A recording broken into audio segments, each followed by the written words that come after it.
You monster. Tell them where you hid her. My sister Olivia screamed, collapsing into my father's arms as the SWAT team dragged me out in handcuffs. She kidnapped my baby. I didn't fight. I just stared at her. Because exactly 24 hours ago she wasn't screaming. She was begging me to hide her daughter to cover up her own bruises. She thought she could frame the family scapegoat for a crime she committed. He was wrong. Watch closely because this is how I destroyed her perfect lie. Drop a comment and let me know where you're listening from and what time it is for you right now. I'd love to know who's part of our community. It started exactly 24 hours before the raid. My cabin in the Smoky Mountains was supposed to be a place where the chaos of my family couldn't reach me. I had bought it with the advance from my last book, paid for in cash and silence. The only sounds were the wind in the pines and the scratch of my pen on paper. Then my phone rang. The screen flashed Olivia, and my stomach tightened with that familiar, conditioned dread. I almost didn't answer. I should have let it go to voicemail. But the conditioning runs deep. Ashley, thank God, Olivia screamed the moment I picked up. Her voice was pitched to a frequency of pure panic that I had heard 1,000 times before. It's Brandon. He collapsed. They think it's a heart attack. I'm following the ambulance to the hospital. I can't have Isabella see him like this. You have to take her. Please. You're the only one I trust. The logic was full of holes. Brandon was 34 and ran marathons. They had nannies, a housekeeper, a driver. Why drive 2 hours into the mountains to drop a child off with the sister you barely spoke to? But panic is a contagious disease and Olivia was patient zero. I told her yes. I always said yes. 2 hours later, a black SUV tore up my gravel driveway. Olivia jumped out not looking like a grieving wife, but like a woman running from a crime scene. She was perfectly made up, her designer dress spotless, but her eyes were wild. She pulled my 8-year-old niece, Isabella, from the backseat. Isabella didn't look at me. She stared at her shoes. It was mid-July, 90 degrees with humidity that clung to your skin like plastic wrap. But Isabella was wearing a thick, long-sleeved hoodie pulled tight around her face. When I reached out to take her hand, she flinched. A small, violent jerk of her shoulder as if she expected a blow. I saw a dark smudge on her wrist just peeking out from the sleeve. A bruise. Not a playground scrape, but the deep, purple mark of fingers. I should have asked right then. I should have demanded to see her arms. I should have called Brandon myself. But I didn't. And I need you to understand why. It wasn't because I was stupid. It was because I was trapped in the normalizing of cruelty. For 28 years, I had been the janitor of Olivia's life. When she wrecked her car in high school, I took the blame to save her insurance rates. When she stole money from our parents, I replaced it from my savings so she wouldn't get caught. I had been trained, systematically, to view her chaos as my responsibility. We call it being a good sister, but it's actually a survival mechanism. If I fixed the problem, the screaming stopped. If I asked questions, the screaming got worse. I looked at the bruise and my brain instantly rewrote the narrative. She fell. She's clumsy. Olivia is stressed. Don't make it worse. I was so desperate to keep the peace that I ignored the war being waged on a child's body. I viewed Isabella not as a victim, but as another mess I had to quietly clean up so the family show could go on. I was the designated fixer, and fixers don't ask why the floor is bloody. They just bleach it. So I took Isabella's hand gently. I let the lie slide down my throat like broken glass. Thank you, you're a lifesaver, Olivia said, already backing toward the driver's seat. I'll call you when we know more. Don't let her have sugar. And don't let her use the phone. 'Cause she's in shock. She sped off before the dust could even settle, leaving me standing in the silence of the mountains with a trembling child and a feeling in my gut that was colder than the winter wind. I took Isabella inside, made her hot chocolate despite the heat, and locked the door. I thought I was keeping the world out. I didn't realize I had just locked myself inside the frame-up. Isabella slept fitfully on the couch, whimpering in her dreams. I stayed up all night watching her, my phone on the coffee table like a dormant grenade. When the sun finally bled through the pines, I tried to call Olivia again. Straight to voicemail. I called Brandon. Straight to voicemail. I made pancakes, trying to create a sense of normalcy in the suffocating quiet of the cabin. Isabella sat at the table, staring at her plate. She hadn't spoken a word since she arrived. Every time I moved too quickly, she flinched.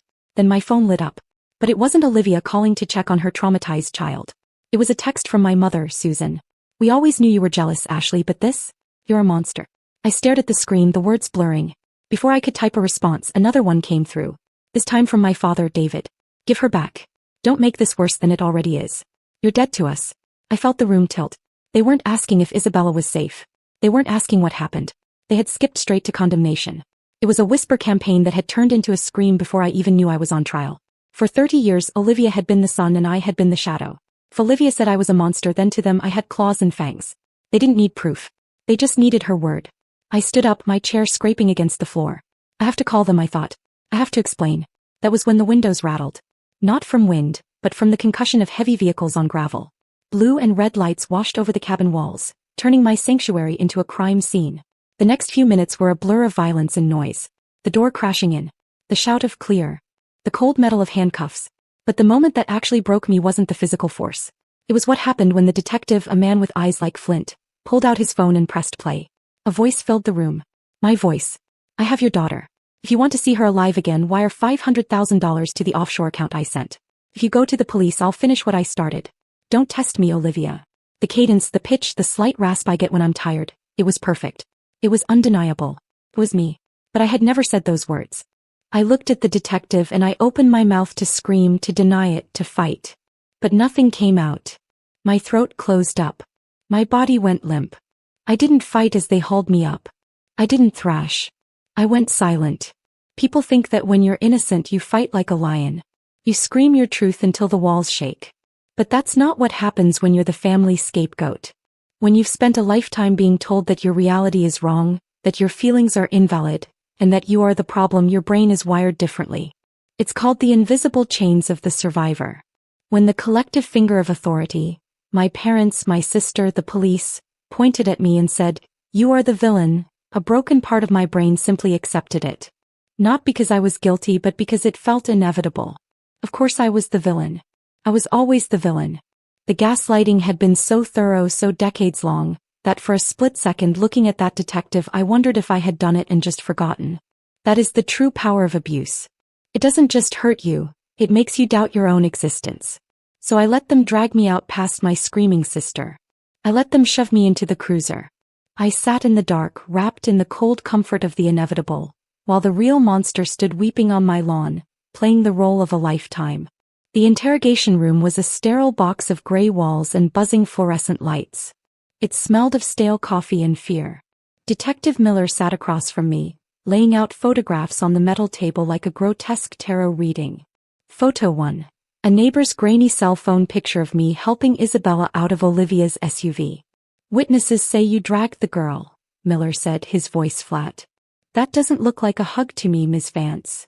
Photo 2. A close-up of Isabella's arm, purple and yellow with bruises. "The mother claims you inflicted these. Said you have a history of aggression when you don't get your way." Photo 3. A transcript of the deepfake call. $500,000. That's a lot of money for a children's book illustrator. What were you planning to buy? Or were you just jealous? He leaned forward, the chair scraping against the linoleum. "We're looking at aggravated kidnapping, extortion, and child abuse. In this state, that's a life sentence. No parole. You die in a cage, Ashley.